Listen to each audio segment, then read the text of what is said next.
recevoir un musicologue, Monsieur Gros, bonjour. Bonjour.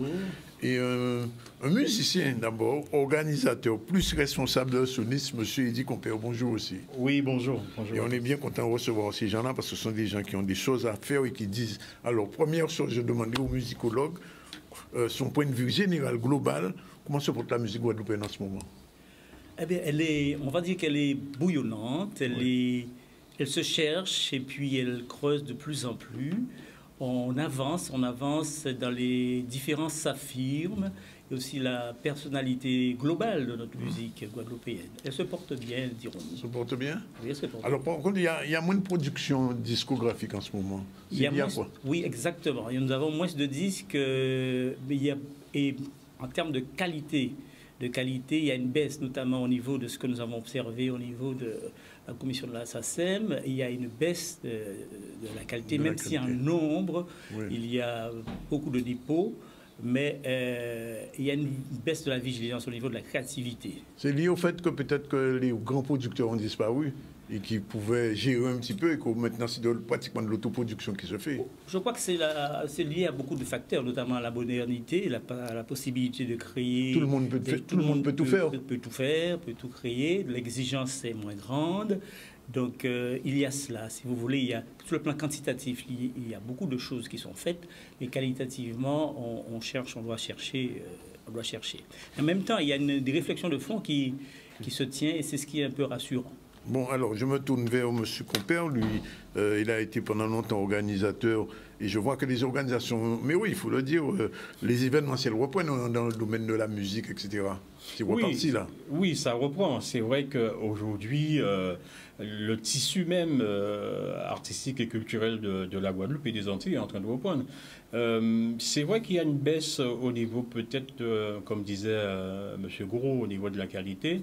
Mais c'est l'environnement même de l'industrie culturelle et de l'industrie artistique même qui a pris un coup. Il y a des pans de métiers qui disparaissent. Aujourd'hui, on n'a plus de disquaires, par exemple. Vous venez de le dire, M. Zandonis, il y a peu de producteurs capables de prendre des risques pour pouvoir aider à la création. Les grands studios ont disparu. Les grands studios ont disparu. Et je crois que c'est toute une filière qui a été touchée par cette modernité, si on veut le dire entre guillemets, puisque aujourd'hui, avec un ordinateur, avec un logiciel, on peut sortir une création. Et forcément, peut-être que ça a des effets sur la qualité de cette création que nous sortons.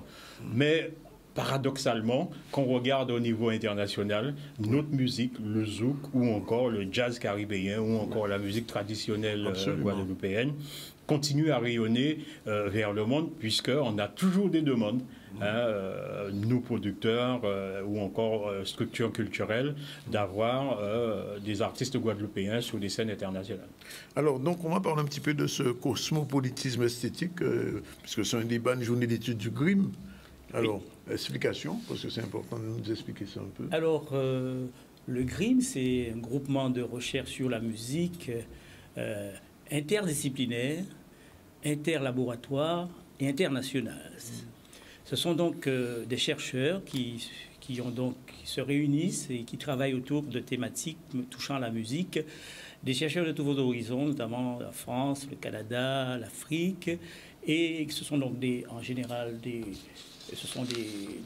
universitaires donc, qui ont choisi de travailler sur le fond, sur les questions de fond touchant à la musique. Interdisciplinaire parce que la musique ne doit pas être une discipline isolée des autres disciplines nombreuses que sont l'histoire, que sont la littérature, etc., etc. Donc, si vous voulez, il y a une volonté de rencontre et de dialogue entre ces différentes disciplines. Alors, donc, cette année, donc, le 3e colloque est autour du cosmopolitisme esthétique, enjeux et débats, et qui va avoir lieu en Guadeloupe pour la première fois. Ah, c'est la première fois que ça se fait chez nous? C'est la première fois que ça se fait chez nous. Oui. Et grâce à des partenaires tels que le Centre Sonis, Cap Excellence, le CRIAH, l'Université des Antilles, pour permettre cette rencontre ô combien importante autour de ce thème du cosmopolitisme esthétique. Oui. Voilà, ça va se tenir donc la semaine prochaine, donc le 12 et le 13 avril au Centre Sonis. Et nous attendons un maximum de personnes pour pouvoir bénéficier. C'est ouvert au grand public ou seulement aux spécialistes? C'est ouvert à ceux qui sont intéressés. Oui. Alors le colloque, les personnes qui sont intéressées par cela, qu'ils soient de tous horizons, par cette thématique du cosmopolitisme esthétique, seront les bienvenus. Oui. Seront les bienvenus. Je pose quand même la question avant de revenir au Véridi. Quel sera l'apport de la Guadeloupe au cosmopolitisme aujourd'hui? Alors, l'apport de la Guadeloupe, en tout cas pour ce colloque-là, nous avons plusieurs interventions de chercheurs guadeloupéens. Notamment, nous avons Marie-Léna Lomuno, oui, qui sera spécialiste du Gouka et de l'histoire du Gouka, qui va donc traiter de la question de la modernité, Gouka et modernité. Nous aurons aussi Guy Fromager, oui, sociologue et chercheur, qui va aussi intervenir, ainsi que moi-même. Et puis, nous aurons donc 3 personnes guadeloupéens qui seront là-dessus et qui sont particulièrement sensibles aux questions.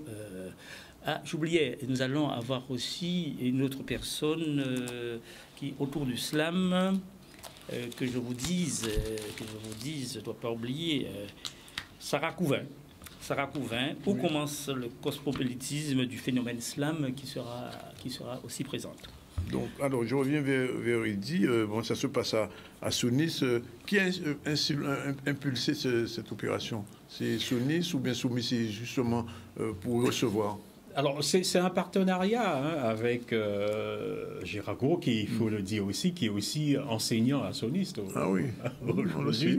Oui. Et qui est doctorant et qui fait partie de l'équipe. Donc, c'est un partenariat avec le GRIM, avec l'Université de Marseille et avec Gérard. Je crois que nous, le Centre culturel Soniste, nous posons avec Cap Excellence au cœur même du débat du cosmopolitisme. Et nos musiques, nos esthétiques ont des choses à dire au monde et nous faisons partie de cette universalité qu'entraîne justement ce cosmopolitisme en matière artistique et culturelle. Donc pour nous, c'était naturel et tout à fait normal de se positionner avec le CRUM et avec M. Gros et avec Nicolas Darbon, Le Fur et les autres chercheurs dans cette direction où on a besoin de poser les problématiques de ce monde, de cette société. Et nous, Sonis, Cap Excellence, c'est tout à fait naturel que nous participons, que nous sommes partenaires avec le GRIM et les autres institutions de ce colloque. J'invite l'ensemble des Guadeloupéens, l'ensemble des artistes, le monde culturel à venir participer à ce colloque, puisque il y a des choses, on a des choses à dire. On n'est pas isolé du monde. On fait partie de ce monde-là et nous avons à apprendre du monde, mais le monde aussi à apprendre de nous et à apprendre de nos esthétiques. Oui, alors je vois qu'il y a une masterclass pour les jeunes et pour les moins jeunes. Tout à fait, tout à fait. Il y a 2 masterclass animées par Gérard. Oui, une première masterclass pilotée par Guy Le Fur, qui est docteur de Marseille et qui va s'adresser à des enfants, un public d'enfants. Des enfants qui sont déjà musiciens ou qui ne le sont pas encore? Alors, qu'ils soient musiciens ou intéressés par la musique. Mais généralement, ce sont des enfants qui ont déjà une pratique, qui ont déjà commencé à prendre des cours, notamment les élèves, etc., qui sont les bienvenus pour découvrir une approche d'un univers musical particulier par le biais de l'écoute, par le biais de l'observation, aussi par le moyen du geste musical. Le geste musical, c'est celui qui produit l'objet sonore. Geste musical, objet sonore. Donc, un éveil sur ces questions-là qui ne va pas se faire uniquement sur des instruments de musique, mais aussi sur les objets qui entourent. Les objets qui nous entourent peuvent générer des sons, peuvent être générateurs de sons par l'action humaine, comme l'ont défendu des gens comme Pierre Schaeffer, etc., en musique contemporaine, où on va chercher musique à travers les différents objets qui nous entourent. Là, ça va être particulièrement intéressant le matin pour les enfants. Et l'après-midi, nous aurons un public d'adolescents et d'adultes où les instruments de l'orchestre symphonique seront présentés, de visu, écoutés, entendus, expérimentés et par le geste musical. Et il y aura interaction entre ces deux-là, c'est-à-dire les instruments, disons, conventionnels de l'orchestre et le son qui nous environne. Donc il y a là une dimension expérimentale particulière. Oui. Je pose quand même la question, j'ai la réponse. Il n'y aura pas un petit concert à la fin, non? Forcément, puisqu'on aura des musiciens, on aura des artistes. Mais je crois que pour conforter un peu les propos de Gérard Gros sur le masterclass, il s'agit aussi de faire toucher à nos enfants, hein, ce qu'on appelle tout ce qui est des esthétiques sonores et tout ce qu'on peut faire aussi à travers la sonorité, avec le son, avec l'habillage qu'on peut faire, avec tout ce qu'on peut, le spectre au niveau de la dimension même du son. Je crois que c'est des masterclass à venir découvrir, à participer. Et l'avantage, c'est d'ouvrir à deux publics, un public d'adultes et un public d'enfants et de jeunes. Je crois que nous sommes dans cette dimension où le Centre culturel Sonis, au-delà de l'apprentissage et de l'éducation, de la formation artistique que nous donnons, nous nous inscrivons aussi dans cette continuité de recherche sur ce que propose toute cette sphère artistique et culturelle et musicale. Donc c'est une continuité et c'est une volonté aussi de notre part d'ouvrir le centre à ces esthétiques, à ces recherches et accompagner ces chercheurs. Nous avons besoin d'ouvrir vraiment, comme on dit, cette vision et de ne pas être réduite à une vision que l'artistique, le culturel, c'est que la scène ou encore c'est que... Voilà. Gérard Gros, vous êtes enseignant en musique et vous êtes musicologue aujourd'hui. Qu'est-ce que aujourd'hui vous apprenez à nos jeunes en termes musicaux? Est-ce que c'est du classique, de la begin, comment ça se passe un cours avec vous? Alors c'est tout cela aussi. C'est d'abord tout cela. Hein. La musique est un environnement extrêmement pluriel dans lequel il y a la musique vocale, la musique instrumentale. Dans l'univers des instruments, il y a un pléthore d'instruments. Il y a aussi la dimension de l'écriture, la dimension de la lecture, de l'analyse, la dimension de la réflexion, de l'écoute et du jeu, de la pratique individuelle, la pratique collective. Donc cette discipline est tellement grande. Moi, je suis donc professeur de formation musicale, spécialisé en formation musicale, mais aussi de clarinette et de saxophone. Donc, je passe beaucoup de temps auprès de mes élèves, de mes étudiants, pour leur faire savourer, goûter, observer, toucher les phénomènes musicaux et ce que ça peut apporter à l'être, à l'individu. Oui. Voilà, et les jeunes, vous sentez que, comme on dit, que la transmission se fait et que les générations qui viennent seront aussi bonnes que vous l'êtes aujourd'hui? J'espère meilleur. Nous sommes dans une société très très sensible à la dimension de la musique, du son. Nous sommes une société de son, beaucoup. Et il y a une grande écoute des jeunes, et des moins jeunes d'ailleurs, parce qu'il y a le jeune en tant que jeune, mais il y a aussi l'adulte qui aussi, par la musique, a accès, si vous voulez, à un univers peut-être auquel il aspirait, auquel il n'a pas pu. Alors, donc les cours de musique qui sont dispensés sont non seulement pour les enfants, pour les jeunes, mais aussi pour les adultes. Parce qu'on peut faire musique à tout âge, découvrir ces univers-là, découvrir les joies, les plaisirs que cela fournit par la pratique de cet art-là. Parce que je vois ce qui se passe au lycée Carnot, qui a été présenté comme... au niveau général, au niveau de la France même, que l'une des plus grandes réussites de la formation musicale. Et les jeunes, là, d'après ce que la prof qui s'occupe des élèves me disait, chaque année, elle a 100% pratiquement de réussite. Hein. Tout à fait. Et nous sommes partenaires avec le lycée Carnot, nous, le Centre culturel Sonis. D'ailleurs, ils sont actuellement à Sonis en train de passer leur bac et les épreuves du bac. Mais je crois que ce que disait M. Gros, il faut rajouter que au-delà de la transmission, il y a cette volonté de vouloir parfaire une éducation artistique et culturelle. Quand je dis parfaire cette éducation, c'est d'aller sur une pédagogie d'apprentissage et de pratique pour ces élèves.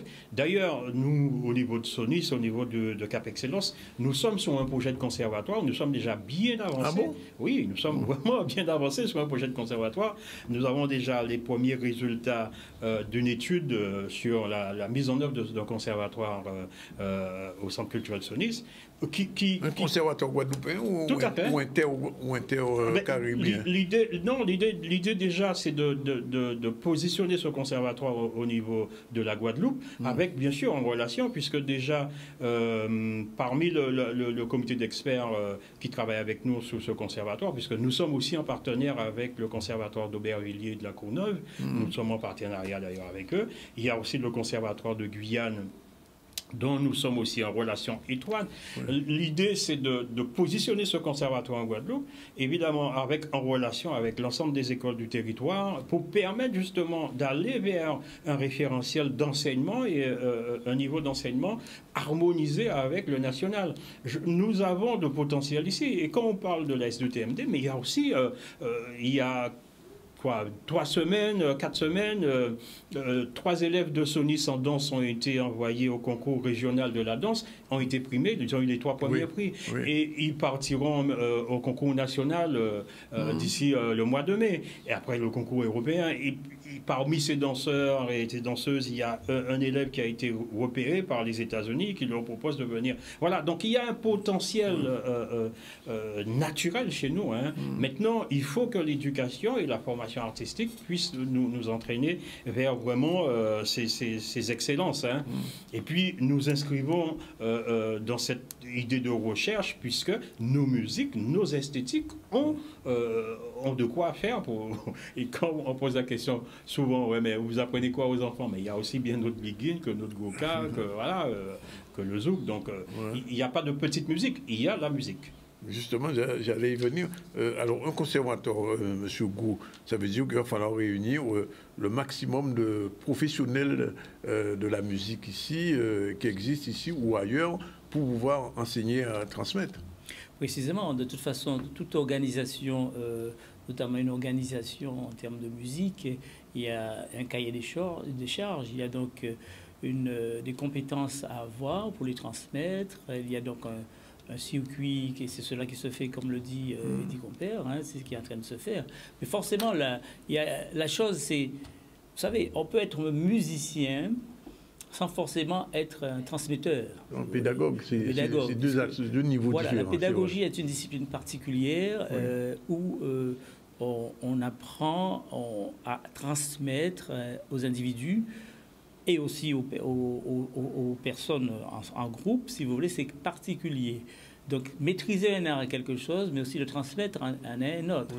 Notamment au niveau de la réflexion de la cosmopolitisme, nous avons un sujet, Sarah Couvin va examiner à l'intérieur de ce colloque comment le cosmopolitisme du phénomène slam, par exemple. Elle met dans sa recherche le lien entre le slam et le cosmopolitisme, si vous voulez.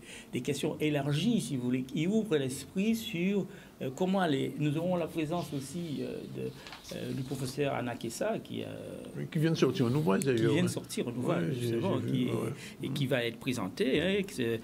Casbé, polyphonie à l'ombre d'une humanité partagée. Monsieur le professeur Nakessa, qui est un grand pédagogue, chercheur, qui a beaucoup voyagé, qui a fait la Chine, il est africain d'origine, qui a fait l'Europe, qui a beaucoup cherché, qui s'est beaucoup investi aussi au niveau de la Caraïbe, au niveau de la Guadeloupe, la Martinique, la Guyane, a écrit un ouvrage ô combien tout frais sorti que les personnes auront à découvrir à l'occasion de ce colloque-là. Ce sont toutes ces choses ô combien riches dont il s'agira de débattre à l'intérieur de ce colloque, de ce 3e colloque du GRIM. Ça veut dire, Eddie, qu'au niveau culturel, Cap Excellence investit comme il faut. Ah oui, c'est une volonté politique de Cap Excellence ou d'être sur un territoire, de permettre à un territoire d'avoir un vrai développement en matière culturelle et artistique, avec un vrai schéma autour des équipements, mais aussi autour des contenus de ces équipements. Cette volonté, nous l'avons. Pour être dans la continuité, par exemple, du colloque, nous allons recevoir à partir, toujours à Sonis, à partir du 19 avril, des journées d'études, par exemple sur le numérique, l'identité, la musique identité et numérique, où on va présenter le résultat d'un travail fait par l'Université Antilles-Guyane en relation avec d'autres universitaires comme la Sorbonne, sur le travail qui est fait sur le cas, où on a le Magica qui a été nommé comme cela, avec des capteurs augmentés pouvant donner des sons complètement différents. Donc là aussi, dans cette continuité, nous avons cette présentation qui va se faire avec le groupe Concept Carbone et qui va utiliser cet instrument qui est sorti de nos universités de la Guadeloupe avec des chercheurs guadeloupéens. Donc nous sommes dans cette continuité, hein, où nous positionnons aussi bien des équipements, mais nous positionnons aussi bien un schéma de développement culturel sur un territoire avec un contenu pouvant satisfaire à la population, à la demande de la population, mais aussi à l'épanouissement de cette population. Nous sommes véritablement dans cette démocratisation culturelle qui ne reste pas chez nous un vain mot. Bien, écoutez, messieurs, on vous remercie. On prend donc mot pour mercredi et jeudi. Il est encore temps de s'inscrire? Oui, on peut s'inscrire. Tout à fait. S'inscrire. Et peut-être je m'avance un petit peu, mais peut-être que ce serait bien, après ce colloque, de venir en faire le bilan. Tout à fait, ce sera avec plaisir. Hein, ce sera avec plaisir. Et puis, juste de me permettre aussi d'annoncer, après cette période de colloque, nous avons un concert à Sonis, que deux amis que sûrement que vous connaissez, M. Zandoni, c'est M. Alex Jabot et Rudy Levallois, qui seront en concert chez nous aussi, exactement le 14 avril à 20h, avec des musiciens bien connus. J'ai envie de dire Sonis, vous prenez ballon. Voilà, en tout cas, merci messieurs d'être venus. Les rendez-vous est pris mercredi et jeudi pour cosmopolitisme des jeux sonores, découverte des instruments de l'orchestre. Et le lendemain, donc, il y aura ce masterclass pour les enfants à partir de 7 ans et à 9h30 et l'après-midi pour les plus grands. Merci d'être venus et puis le rendez-vous est pris.